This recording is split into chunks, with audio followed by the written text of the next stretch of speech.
Hello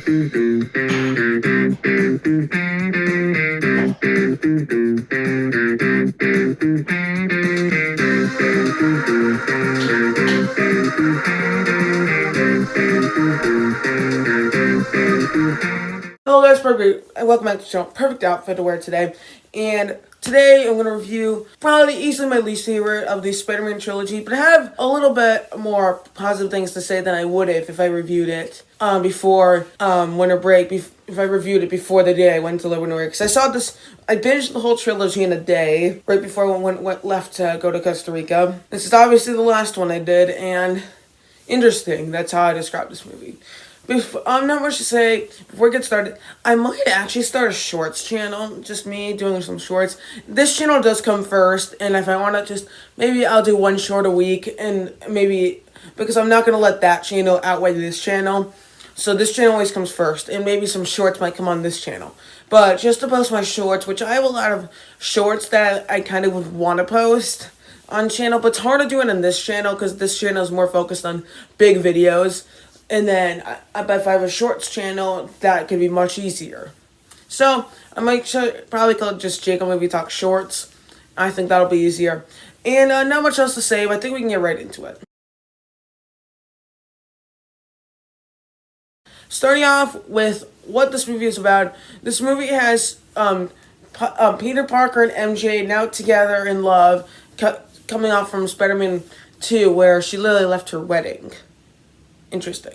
So then they're in love when they're at the park. Then the symbiote comes onto Peter's license plate of his bike, and then villains get involved.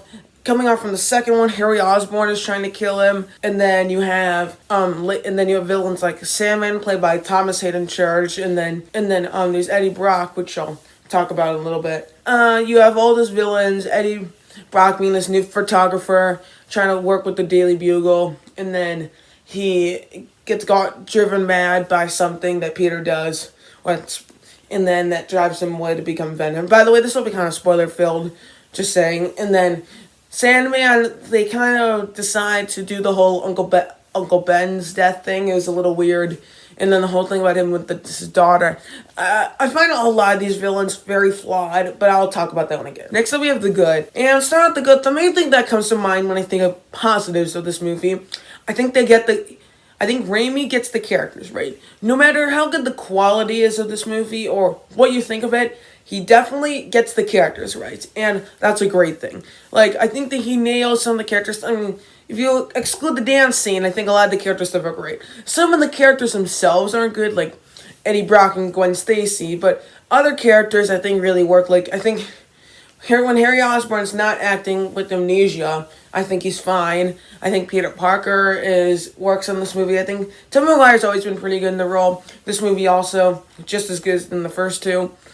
And I think all of the character stuff as a whole, and the way it kind of ended with Harry's death, all kind of work. And that's a lot of the main things. I think some of the action sequences, like the final battle and the tower, are quite good. There's some not so good action sequences, like the opening one with Harry Osborn, the glider, which I'll talk about that later. There's another one with Sandman in the tunnel that's pretty good. And overall, I enjoy some of the action sequences. None of them I think are mind-blowing, like the train, as good as the train sequence in the second one, but I think overall, I think most of the action sequences work for me, and that's kind of where my positives end. I still enjoy this movie. It's fun to watch. It's extremely watchable. Like, really, there's no Spider-Man movie or Venom movie that I find unwatchable. Even some of the worst ones, like this and Amazing Spiderman 2, I could still put out and watch and kind of have a fun time, no matter the quality of the movie. And overall, you kind of get the entertainment out of it, no matter how bad or good to you. I mean, it's the dance scene it's kind of one of those so bad that's good scenes. I'll talk about it later. I have the mixed elements. Overall, the main things with the mixed, I'm going to talk about Harry Osborn and Sandman. Harry Osborn, I'll talk about first.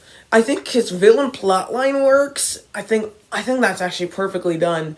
But the problem is, when he hits his head on the thing, after Peter knocks him down, and then he has amnesia for the next 2/5 of the movie. Oh my, I'm just like, seriously? What have they done? What have they done?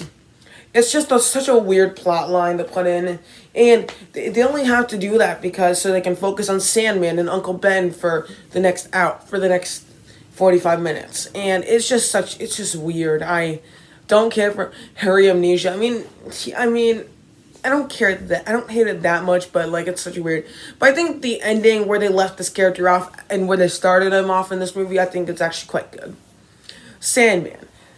I like the performance. I think some of the motivations work involving trying to get medical supplies for his daughter or whatever the plot line is. It's something to do with that.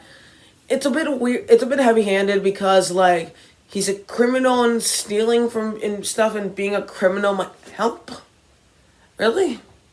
I think Thomas Hayden Church in the role is still quite good, actually. I really like him in the role. And then overall, I think Sandman, the way they're going to send him off really worked for me on sort of an emotional level. I mean, I wouldn't call him like an emotional scene or anything, but it worked. And overall, I actually enjoy this character quite a bit, but he's just not my favorite. I think I prefer Harry Osborn in this movie over Sandman, mostly because of the retconning of Uncle Ben's death. That death, it's kind of mysterious in a bit of a way, and kind of for the perfect reason.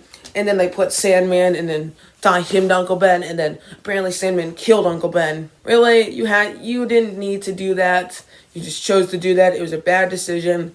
Wrong. It was a bad call, Ripley. It was a bad call. And it just doesn't work. I think that whole Uncle Ben thing, if you take that out, I think Sandman's a pretty good villain. But the Uncle Ben thing knocks him at least a spot or two, but below a couple villains on my Spider-Man villain ranking. And then there's a couple other things I'm mixed on. Overall, Kristen Dunst as MJ, I'm very mixed on her as a whole in this role. She's fine. I don't hate her or anything. But I think the problem is they keep using her as a damsel in distress. It works in the first one to kind of test Spider-Man a bit. The second one, I think it works. I think it still kind of works because of the way all these scenarios play out. Third one, it feels a bit tacked on. They didn't need to do it, and it's just a weird plot line to keep overdoing, and I just don't like it. And the character of MJ, I prefer other variations. Even I think I prefer the Gwen Stacy in the Amazing Spiderman movies. Well, I don't know who doesn't. And now you have the bad. The first thing I'm gonna come to, really, there's two big things. First one, I'll just talk about the symbiote. I'll just bridge the two together. As a whole, Venom himself is fine. I don't hate him, but I don't like Topher Grace at all. I don't think he was the right guy to play Eddie Brock. Such an odd character to put in here. They could have just focused on Harry Osborn and Sandman, and it should have been Spider-Man versus Sandman. I think that could have worked, and maybe throw in Sam Raimi's idea of the Vulture, played by Ben Kingsley. I heard a little bit of the story about this movie. And overall, Venom, I don't think he works in this movie. It's an odd character to put in at a time where he wasn't really needed, and they just made this character of Eddie Brock just not good. And even the scene where he puts that newspaper as Spider-Man's true colors, seriously, the problem is, you take this little plot line and people are now kind of scared of Spider-Man, and then you just undo it 5 minutes later. In the storytelling in this movie is not good at all, and especially all that, and then the whole symbiote thing, Peter dancing. I don't know who likes that. If you do, so I don't hate it. It's kind of one of those scenes that's kind of so bad that it's good, and it's just kind of fun to see Peter Parker just doing this out of nowhere. But I think the symbiote plotline makes it so this movie just feels weird. All the stuff with him being a bit corny and then cornier than usual just doesn't work, and I hate it. I legit hate it. It's fun in its own way, but it doesn't change that if I like it or dislike it. Another thing, as I said, the Uncle Ben's death was kind of perfect in the first Spider-Man, and I don't think they needed to do anything with that. Just put Sam in maybe a different scenario. I think it could have worked, but I think it kind of ruined the amazing and emotional death of Uncle Ben, and then just completely ruined it. I don't hate it or anything. It doesn't, and I don't think it hugely reflects on the Sandman character. He's fine, and the Uncle Ben's death doesn't quite work. Those are kind of my main thoughts. I don't really have anything else to get out. I feel like I want to, but I don't have anything. And I think some of the Spider-Man web slinging scenes are good. Oh, one more. I think the CGI just is not good. I think some of the issues I had with the first one involving the cheesiness especially and some of the effects were kind of improved in the second one. And then this brought back a lot of those issues. The cheesiness is kind of there with Harry Osborn and a couple other things. Sandman wasn't cheesy though. And it's not as cheesy in the first one. The first one kind of plays it to a bit of a charm where it's kind of enjoyable. But here it doesn't work at all.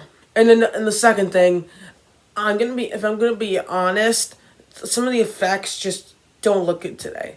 Like the scene where Harry Osborn's trying to kill Parker when he has the ring, I don't like that scene. It's as an action sequence, it's actually okay, but then when you put the effects in the background, it just doesn't look good at all, and it doesn't work for me. But overall, I still enjoy this movie. It's still fun. It's still watchable. But I'm definitely going to come to the first two, which has happened. I've done this twice already, where I say I'm going to watch the trilogy, and I end up only watching the first two. And also, the score is not quite as good. I know it's by a different guy. It's by Christopher Young instead of Danny Elfman. I mean, the Spider-Man theme is still there, but, like, a lot of the villain themes are not quite as good, especially Harry Osborn. It's like, Sandman's is pretty good, but, like, compared to, like, the villain theme of Green Goblin or even Dr. Octopus, I think they're both great. Here, it's just okay. But overall, the way I describe this movie is okay. So, for its final score, I'll give it like a 5.6 out of 10, the same score I gave Eternals. If you asked me over 2 weeks ago, I would have said probably 4.8. But I think I definitely liked it more on my second watch. This is actually my second watch. It might have been my third watch. I don't know. And I actually enjoyed it. It was enjoyable. But overall, it has a lot of problems, lots of story issues, too many plot lines and villains. And it just jumbles them all together in a not very good way. And that hugely reflects on the movie. But what do you think about this movie? Did you enjoy it? Do you not? Do you hate it? Let me know your thoughts in the comments below. Thank you guys so much for watching. Don't forget to like, share, and subscribe, and comment down below. And I'll see you guys next time. Adios. Also, let me know what you think of the new intro.